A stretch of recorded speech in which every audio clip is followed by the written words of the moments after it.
Space, Time, and Causation by Swami Krishnananda. Space is the condition of externality, time the process of continuance of being.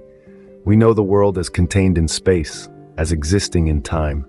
There is no world without space and time, and no idea of our living as human beings can ever arise except in terms of space and time.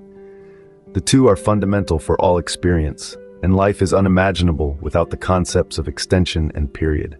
It would appear from the nature of things that a knowledge of space and time would necessarily provide an insight into the nature of the world as a whole. The importance of this proposition becomes evident when we envisage the utter impossibility of the very concept of being, as far as we are concerned, except on the presupposition of the idea of space and time. Even thought becomes abortive when it is forced to operate without the postulation of these limiting conditions prior to the attempt at thinking, or at least simultaneously with it. The world is often identified with the time process and is indistinguishable from the notion of mass and dimension. Perhaps the world is what we understand by space and can be explained when the date. The Yoga Vasishtha, which abounds in an extensive treatment of the nature of the world in terms of space and time, propounds the amazing doctrine that space and time are not realities in themselves, but appearances relative to experience. It teaches that space and time are ultimately constructions of thought and are dependent on thought. One cannot conceive of space and time when the functions of the mind are inhibited or where no consciousness seems to operate. It is possible for different persons existing in different orders of reality to experience the same world as being possessed of different space-time significance. The reality of space and time and the stability, order, and meaning of the things of the world change, according to the Yoga Vasishtha, in different space-time realms. There can be no experience of space without the individualization of consciousness. Space is a mode of perception by the individualized observer. Where individuality is not, space also is not. The perception of space is relative to the activity of the mind. Under different conditions, different orders of space can be perceived by the same mind. Even a small area of space can appear to the mind under certain circumstances as a vast extension or a kingdom itself.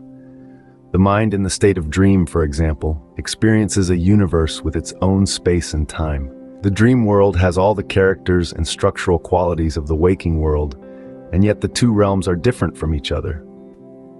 We also know that, even in this world, the mind can perceive a thing as what it is not. Two-dimensional pictures can be made to rouse the idea of a three-dimensional region of great immensity. The mind can project forth space in accordance with the condition in which it is. The idea of time, again, is dependent on the idea of space. In fact, the concepts of space and time rise simultaneously, and as spatial characters are relative to states of mind, so are time characters. A moment of time can appear to the mind as a long universal cycle, and the latter, again, can appear to it as a moment under certain given conditions, space and time. Whatever is the nature of the objective condition to which consciousness is related, that alone appears to it as reality. When consciousness is switched on to the idea of a moment, even an age can be passed as a moment, while, when it is identified with the idea of a long period of time, even a moment can be experienced as such. The nature of the experience of space and time depends upon the manner in which the consciousness happens to be objectively modalized. Persons who are in a depressed state of mind or who are in deep sorrow are apt to feel that a moment of time is like a year, while those who revel in happiness would feel the contrary. Space and time are ultimately conditions of consciousness and are not independent of it. In the dreaming state, experiences ranging over thousands of years can be undergone in a moment's time, while at the same time, the mind in this state can also project a moment's experience into a history of several years. In the state of intense spiritual contemplation and samadhi, space and time are transcended, and only pure consciousness reveals itself. In this consciousness, the entire universal cycle is said to appear and disappear within the millionth part of a moment. Space is the way in which the mind knows things as having extension, and time is the feeling of the succession of internal states reacting to those of events outside. The relativity of space and time, the ultimate ideal character of the world, and the presence of worlds within worlds are picturesquely illustrated in the following remarkable story narrated in the Yoga Vasishta. There was a king called Padma who ruled over this earth.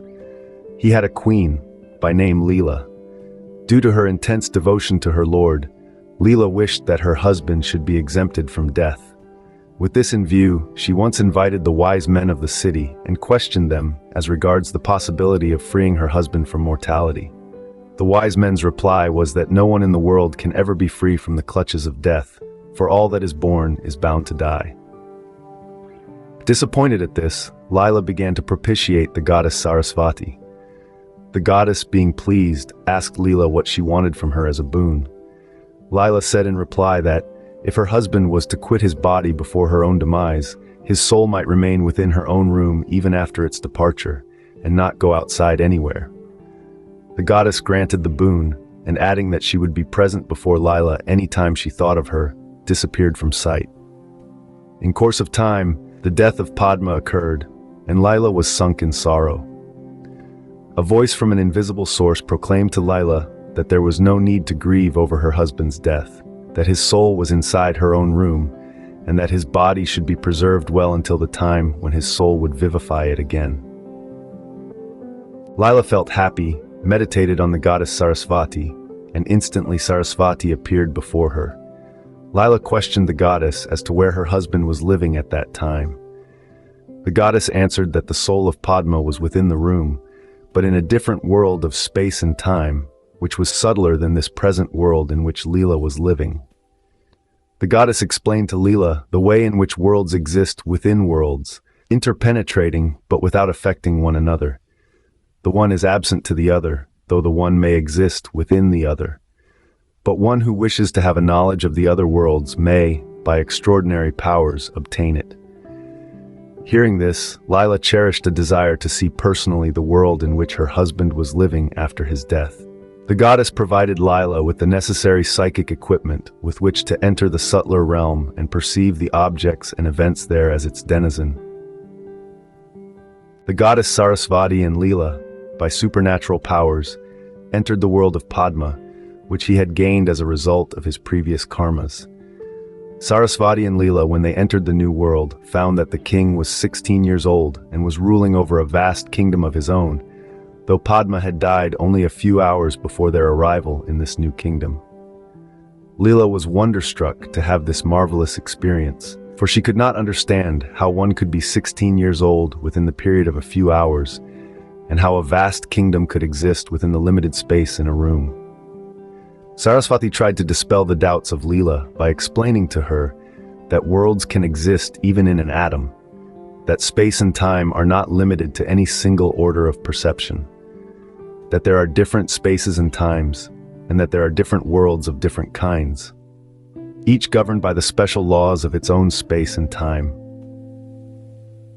The events that take place in a moment in a particular world may occur in a long universal cycle in some other world. In dream, one may experience the vicissitudes of a whole life in a moment. The same rule applies to other worlds also. Leela was in a state of consternation when she heard such startling things, but Sarasvati increased her dismay by telling her that she and her husband Padma were actually a Brahmin couple, reborn after the latter's death, which occurred only 8 days before at some other place. And during this week, Padma had ruled over his kingdom for 50 years and died. Sarasvati added that there was a Brahmin called Vasishta living with his wife Arundhati. One day, the Brahmin happened to witness the procession of a king and developed a desire in his mind to enjoy the pleasures of a king. It so happened that the Brahmin died the same day, leaving the desire unfulfilled. The Brahmin's wife had received a boon that the soul of her husband, in case he died before her, should not go outside her house, and that she should live with her husband forever. Stricken with grief, Arundhati entered the funeral pyre of her husband and burnt herself. Sarasvati said that all this happened only 8 days ago, and that Vasishta and Arundhati were reborn as Padma and Leela. The kingdom of Padma and Leela was then declared to be within the house of Vasishta and Arundhati, and the new kingdom of Padma after his death to be within the room of Leela. What could be more terrifying to Leela than this?